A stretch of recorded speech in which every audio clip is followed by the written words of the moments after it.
One could say it is a simple piece, but the possibilities to search within its simplicity and color world are endless. In order to play with simple and charming sound, we need to give extra attention to certain details such as touch, phrasing, balance, and pedaling.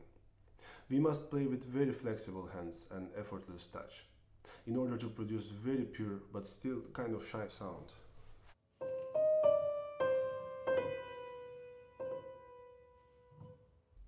To ensure the flexibility, it's best to imagine keeping the wrist elastic rather than fixed. Even when we need to produce more powerful sound, we just add extra weight, but keep the flexibility and play with minimal effort. I will show you how to balance both hands here. We must take care of the way we attack in order to control the dynamics with each hand by increasing or decreasing the volume. If you are playing from an original edition, you will see there are no bar lines. There is no specific explanation for that. Perhaps it indicates the idea of being a little flexible and freer with timing. Of course, we could say it's a 4/4 piece if we take into account the bass notes on the left hand. Let's talk about the first phrase. I will start with the left hand, only the beginning. When we approach the bass and the first chord, we need to find a natural movement, which will be the link between them.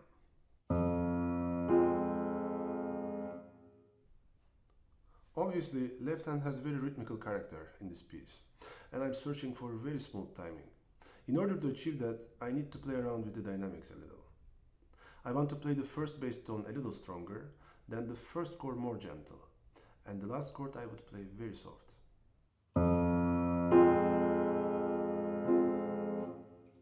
I prefer to attack a little from above the first chord, which helps me to be more consistent with the control.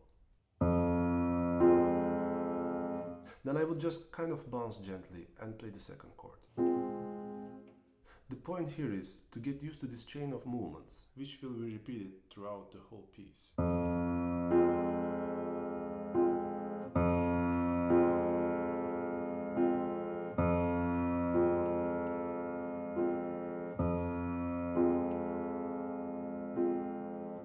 So, once you are comfortable with it, you won't need to spend as much attention on it constantly. Instead, you could focus more on the melody. With the left hand, I want to create a texture that has flowing timing. I like to imagine some sort of waves, but not for surfing. More like when you take a walk with bare feet and enjoy the view. So it repeats endlessly, but always in the same way, almost hypnotizing. Try playing it with care and very gentle.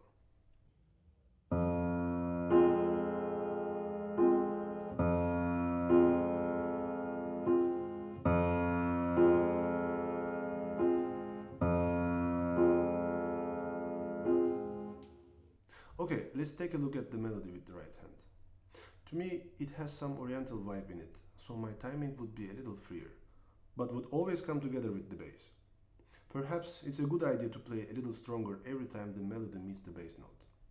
Basically, I will start the first motif softly and give it a little direction towards B, then play softly when it's repeated.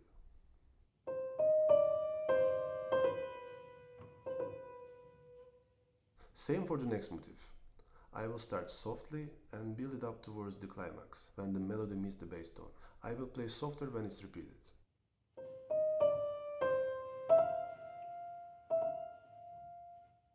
When we play the piano, or even phrase any type of melody in general, we need to make it sound as natural as we speak.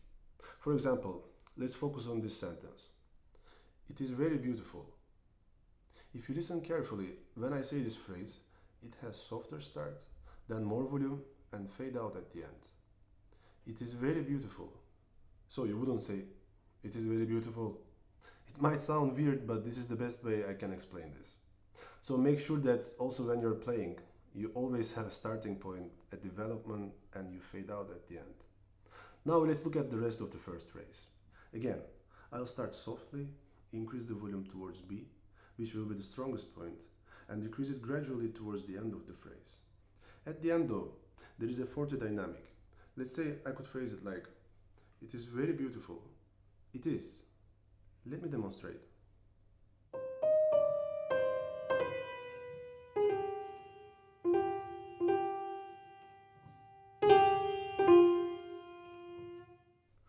Now let's put it in perspective and play the whole first phrase with both hands.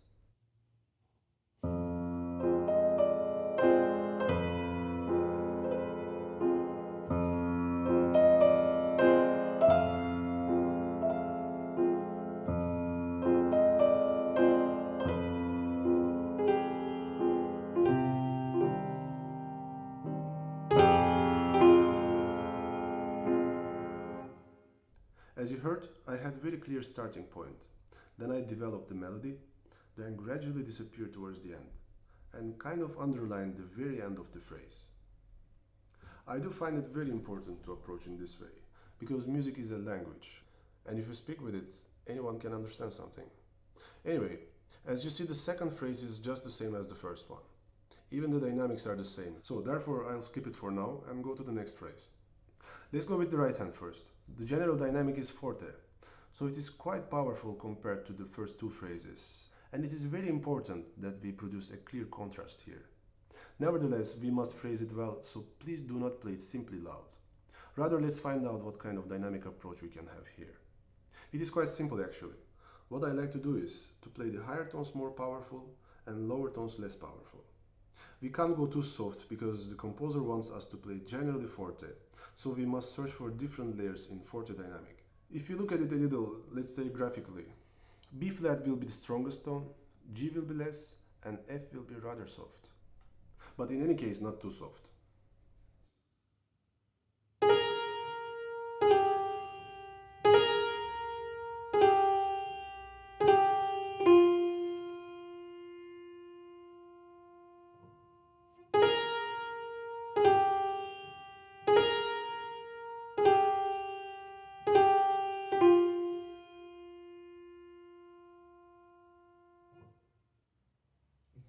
This phrase sounds like quite an assertive statement, but at the end we have this motif which is described as questionné by Erik Satie. So as I said, this is an assertive statement, but then, is it?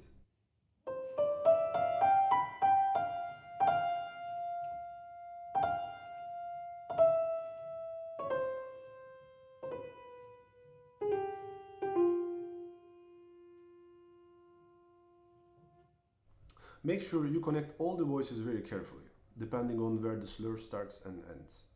We have to make a gap in between them. It's like breathing. Alright, let's look at the left hand. Actually, there is not much to say about it, because I would play it in a similar way as the beginning. Only much stronger this time. And I also want to give you a small suggestion about the first two bass tones. I recommend playing it with the thumb. I think it is much easier to make it sound dramatic in natural way, so we don't do an artificial accent here.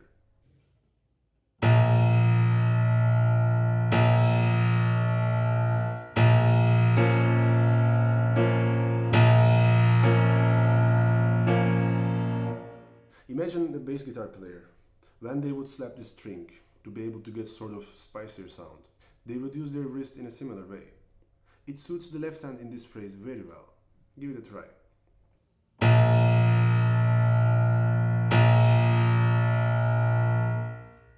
I would play only the B flat with the thumb and play the F with the fifth finger as usual, because it doesn't need to be that spicy here. Still though, I will approach in the same way as the rest. So powerful bass tone, then softer first chord, and even softer the last chord.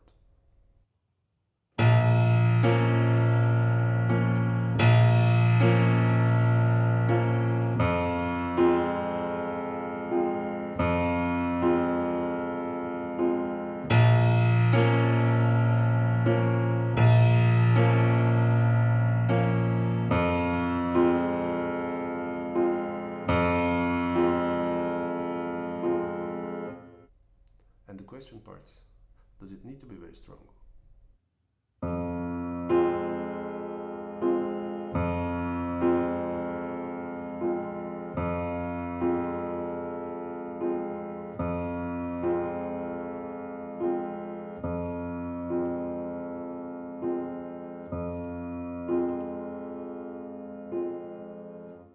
I don't think so. Alright, now let's play the phrase with both hands.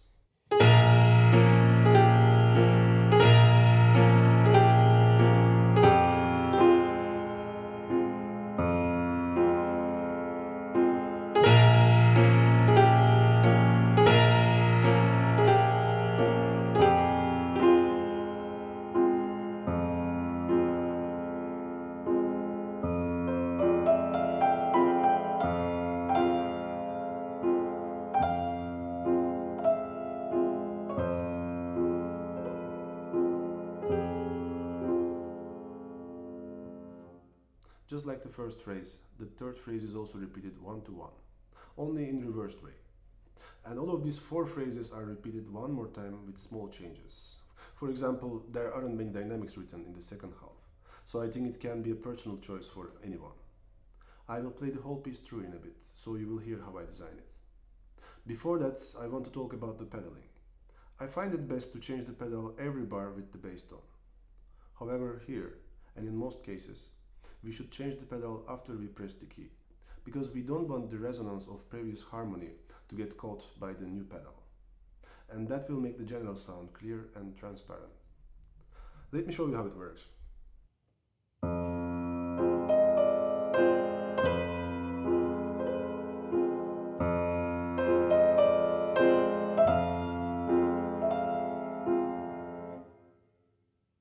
With the third phrase, when we are supposed to play more powerful, I would change the pedal on the first and the third beats if we take into account the bass note.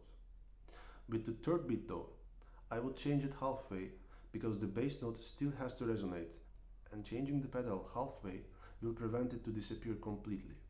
Yet the melody will sound in a clear way.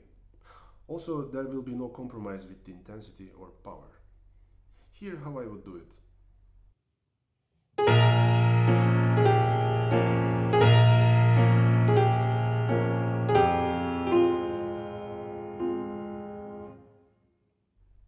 Alright guys, that was all I wanted to explain about this piece.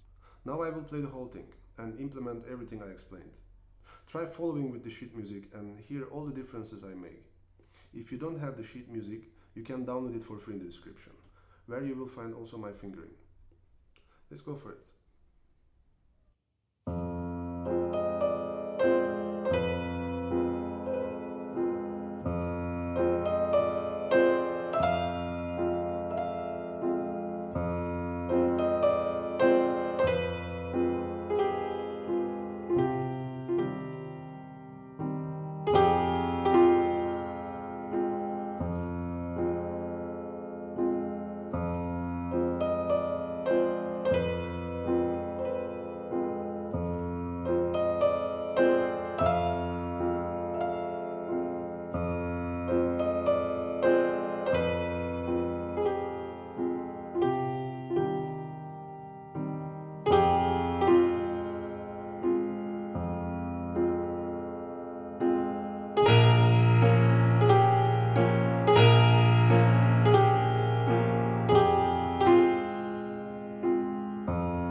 Well, hope you have enjoyed it.